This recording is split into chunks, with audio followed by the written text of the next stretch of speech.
Hey everyone, hi. Welcome back to my channel. I'm Shelly, and today I am going to be reviewing Learned by Heart by Emma Donoghue. This is Emma Donoghue's latest novel, and I've just finished reading it. And I'm really excited to dig in. So if you are new to this space, then hello, welcome. Again, I'm Shelly, and I really love books and reading, and this channel is all about celebrating the love of books and reading. And I do that through things like single book reviews, like what I'm going to do today, but also list making and just looking at the book market and really having a great time digging into all things books and book related. I'm just like all about all of it. And so yeah, anyhow, that does it for this introduction. I can't seem to quite get it together today, so my apologies. But if you are new and you like the vibe of this channel, of this video, I would encourage you to subscribe, stick around, and without any further rambling on, let's go ahead and get into the meat of this video. Learned by Heart is Emma Donoghue's latest novel. It was published just a few weeks ago. As I am sitting here filming and talking to you all at the end of September in 2023. It was published by Little Brown and Company. This is my second Emma Donoghue book. The first book I read was The Wonder, which I read in the summer, and I really enjoyed this. And so Learned by Heart I was already going in with a feeling of positivity, like this is an author I want to get to know more. What is Learned by Heart all about? So we're following Eliza Rain, who is one of the students. It is 1805 and we are at the Manor School for Girls. Eliza is 14 years old and she is a bit of somebody who doesn't quite fit in, partly because of her skin color. She is, it is said that, and you find this out pretty early on, that her father, who was a British man, was living in India and took up an Indian wife. And that, so Eliza is mixed. So she's, you know, half British and half Indian. And so her skin is darker than others. And that really does make her stand out. And so now she's at this school for girls and a new student comes to the scene. And it is none other than Anne Lister. Anne Lister is known as the first modern feminist, no, modern lesbian, not modern feminist. She's a modern lesbian. She was somebody that really was herself. Very, she dressed, from what I know, which is very little, she dressed in a way that was gentlemanly, that was very gentlemanly for the time. She didn't dress in feminine clothing. This is her as an adult, and she was just somebody who kind of, I think, was somebody who really expressed herself, so that everyone, those around her had to sort of accept her for who she was, and she was very different. So Anne Lister also is known for her, I think, something like 5 million word coded diary. She had a diary that was in code, and it took a very long time to crack. And when it was finally cracked, there was a lot about, from what I know, which again is very little, a lot about her relationships with other women. And that she was somebody who lived out loud. That's what I was trying to get at. She was somebody who lived out loud, dressed differently for the time, was very, just like, was fully herself. I don't know if that's actually true because it's 1805 when we meet Anne Lister, and the actual Anne Lister, I mean, she was known in society though. So my goodness, let's get back to the book. So Anne Lister is like this character in our public consciousness as somebody with this coded diary who was a modern lesbian and was living in 1805 when that wasn't accepted, and yet dressed differently, presented herself differently, and owned some of the characteristics that really set her apart from other women of that time. I think that's what I was trying to get at this whole time. So we we are looking at this world through Eliza Rain, who is quiet, again, a bit of an outcast, or a bit, you know, she's very aware that she's different. And who comes on the scene but Anne Lister. And Anne is different. She's bold and very intelligent. She really shakes things up, is what I'll say. And so, you know, you see Anne Lister through, again, like basically the Watson effect, which is, you know, we see Sherlock Holmes through the eyes of Watson, and he's new, you know, he's new on the scene. And so he can observe Holmes, Sherlock Holmes, in this way where he's looking at things through fresh eyes.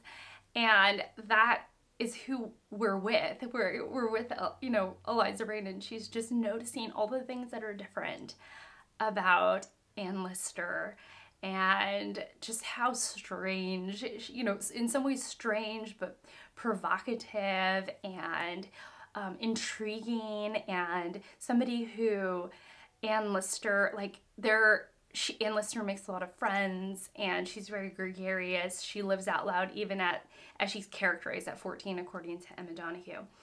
And so, you know, it's really kind of interesting.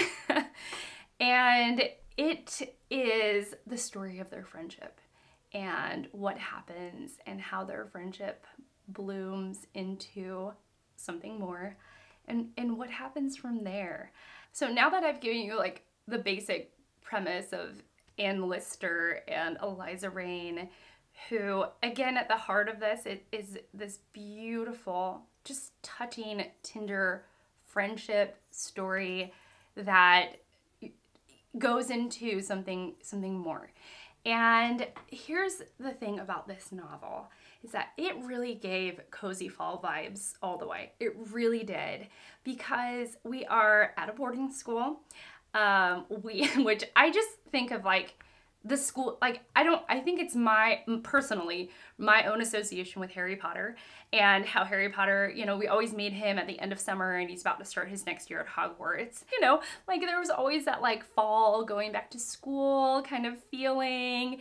And so we're meeting Eliza Rain while they're already in school, and Lister comes. And it's got like, you know, we're going to classes with these girls, and we're seeing their dynamics, and we're seeing Anne Lister shake up those dynamics, and we're meeting the teachers and those in charge, and we're getting a sense of how things are ran, the rules. I love a story with a lot of rules, or if that is a characterization of the atmosphere in a book. I love that. I love that. And, you know, it felt authentic to what I would imagine a manor school for girls would be like in 1805. You know, there's just, girls get demerits or marks for, you know, speaking out of turn, or taking too much food, and or, you know, not having things memorized, you know, learned by heart, things memorized. And so I think that I really liked that aspect, and it really gave me autumnal vibes. And as we are entering fall here right now, it really was able to give me those vibes. And it really, in a lot of ways, captured the feeling of the time that one has when you are young. There are just interludes in these moments, in these scenes, where these young women are making up games and trying to entertain themselves and trying to follow the rules while also trying to entertain themselves. And that was a huge component of the book. And there was something really interesting about that, nostalgic about that. Just those times where you're a kid or you're a young person and it feels like you have endless time to fill. And like, what are you going to do with that time? And I just loved the way that Emma Donoghue wrote those scenes. And then also, I found myself just loving our two main characters. There was something sweet about their relationship, romantic, innocent, and lovely. Really, really lovely. And I love the way that Emma Donoghue was able to get at telling a story about Anne Lister while not doing it in first person, and that we are really looking at Anne Lister through the innocent and truly loving eyes of Eliza Rain. And it was really fascinating to see their relationship have issues and where the insecurities came from and why. A lot of it just felt just so realistic, and I, at the end of it, was really like, my heart hurt. My heart really, and this is not like a heartbreaking novel in the least. It's not. Would I say that it has like this beautiful happy ending and trilla, everything is beautiful? Like, no, you know? But there was something about the way I cared for these characters and the way I wanted the story to go, and just having my heartstrings tugged on. And then also there's this lovely note in the back, and it, you know, Emma Donoghue explains a little bit more about Eliza Rain, and I really loved the way that she was able to move in and out of what was true, and the way she conceived, Emma Donoghue conceived of the truth of the relationship between Anne Lister and Eliza Rain, and the way that she conceived those moments coming to fruition and blooming. And she really brought something that was just maybe a whisper of a truth within the letters that Eliza wrote to Anne, or whether it be a, you know, biographical kind of mark about, you know, with Aunt Eliza Rain, just like a little thing of, you know, because there's not a lot known about Eliza Rain, and so, you know, you have these biographical notes and, you know, sort of a skeleton work of who she is and the role that she played in Anne Lister's life and the role that they played in each other's lives. And so it was really interesting at the end of it all to kind of realize where Emma Donoghue's imagination came in and how she was able to make these scenes come alive. And it was just beautiful. I just loved it. I loved it. So I would recommend this to those who are looking for an autumnal novel, who maybe know a whisper about Anne Lister and you're interested a little bit more about her. You're not going to get like the full, you're not going to get this biography of her life. You're going to get Anne Lister from the perspective of a schoolmate, friend, and perhaps something more. From the ages of like 14 to 19 or 14 to 18, 14 to 17 even. Like, you're getting that time period in Anne Lister's life. And I thought it was fascinating, and it made me want to learn more about Anne Lister. So that's it from me. Tell me if you've read it. Tell me if you're interested in it. Thank you so much for watching. Thank you so much for spending this time with me. I really appreciate it. And I will see you all in my next one. Bye.